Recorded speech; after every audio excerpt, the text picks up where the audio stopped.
Welcome to this week's edition of Taiwan Outlook. I'm your host, Chi-Chen Lo. With the approaching of its hosting of the Olympic Games in August, Beijing has received many international spotlights. However, at the same time, what happens now in Tibet also put Beijing in a very difficult situation. So there seems to be a very mixed picture about China. So what is the prospect of this very diverse multifaceted China? And this is a topic we are hoping to address today. In today's program, we are very delighted and honored to invite Vice Chairperson of the Mainland Space Council, Dr. Chen-Yuan Tung, to come to our program to share with us his views about the prospect of China. Dr. Tung, welcome to our program. Thank you, Professor Lo. It's my great pleasure to be here with you. As we know that there are different views about the prospect of China's economy. Over the past decade or so, China always maintained a double-digit growth. What's your take on that?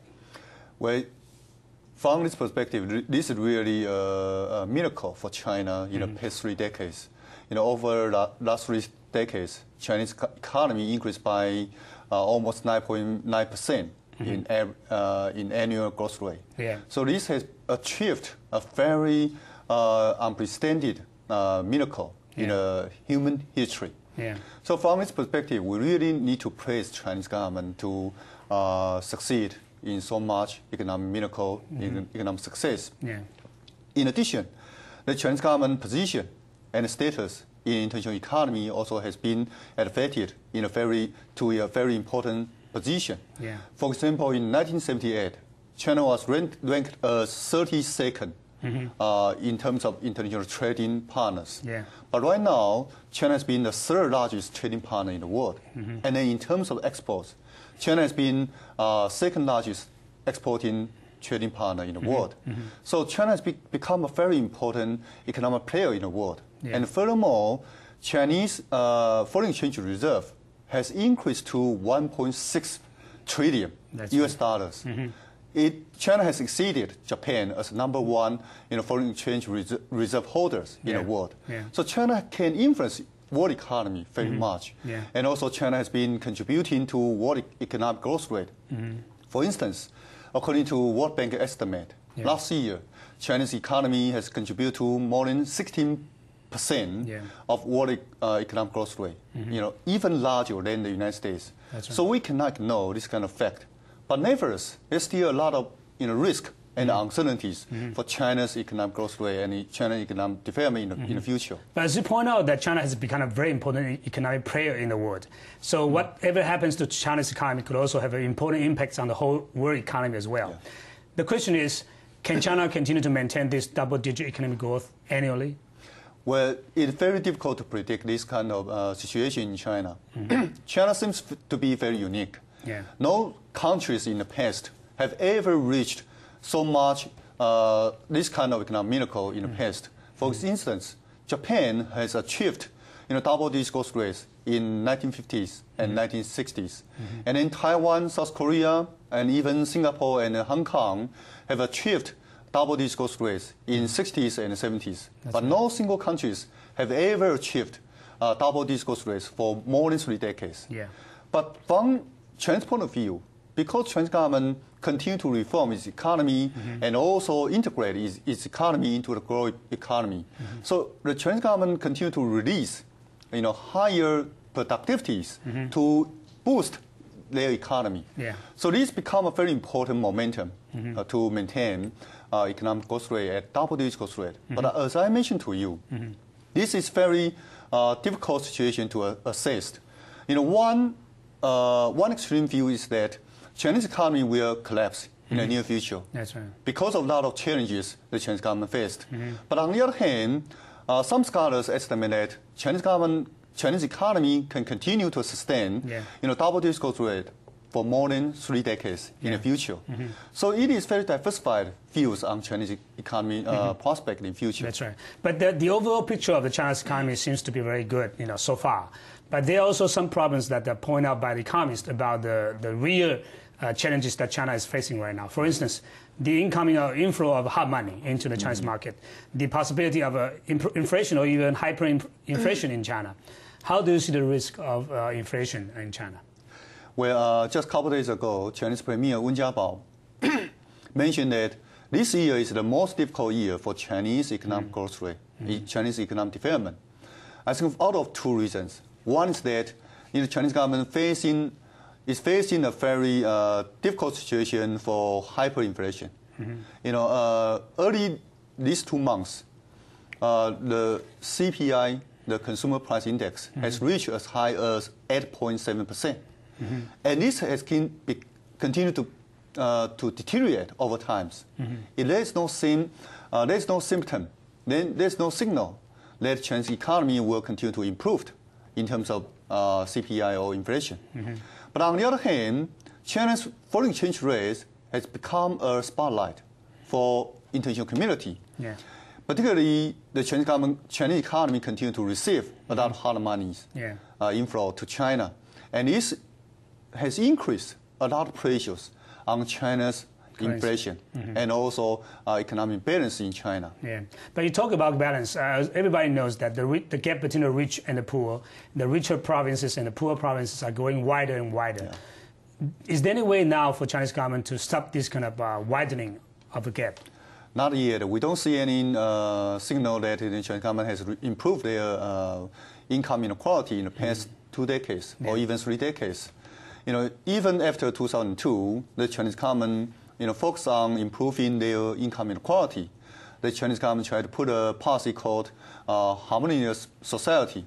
But still, over the last 6 years, the Chinese economy continued to deteriorate in terms of income inequality.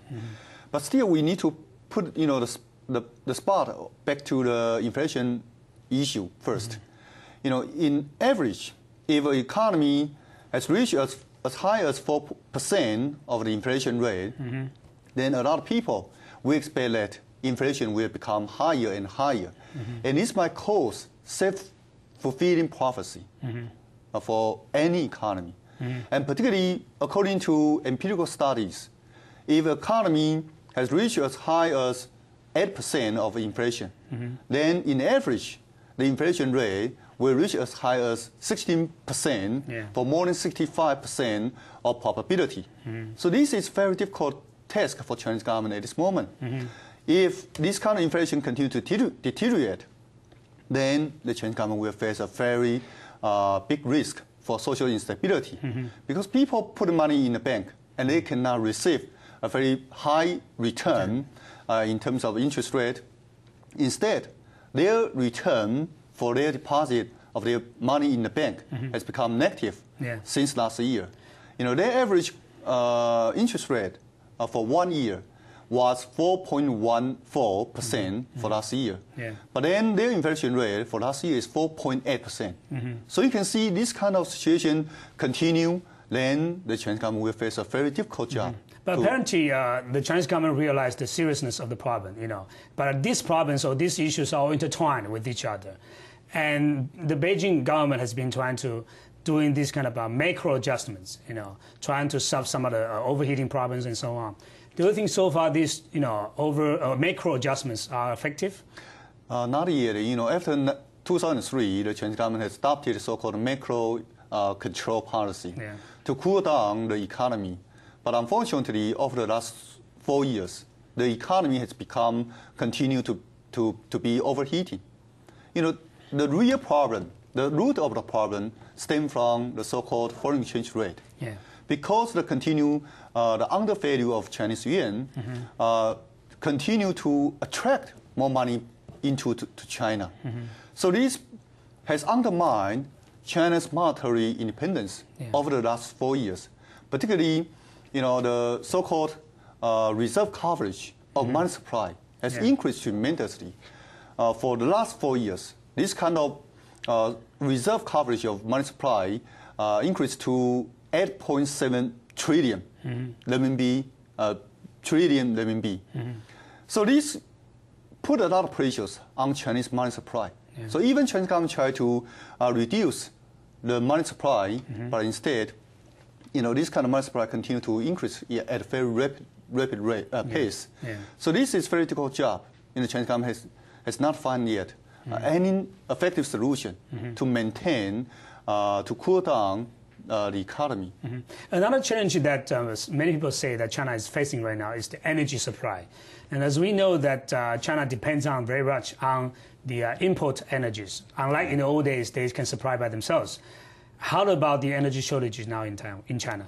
Well, this is a long-term problem for China, because in the past, we always say China has been very abundant in terms of resources. That's right. But in fact, Chinese economy has been very scarce in terms of resources per capita.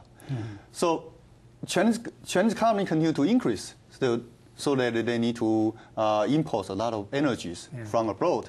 Particularly after 2001, Chinese balance of the so-called primary resources, energy, has become a deficit. So they continue to increase their primary energies from abroad. In terms of statistics, more than 20% of China's primary energy has been imported at this moment. And particularly if we look at the so-called oil statistics, you can see at this moment, China net imports of oil has reached as high as 50% of their total demand. But the thing is, in the past year or so, the oil price has been skyrocketing. How does that affect China's economy?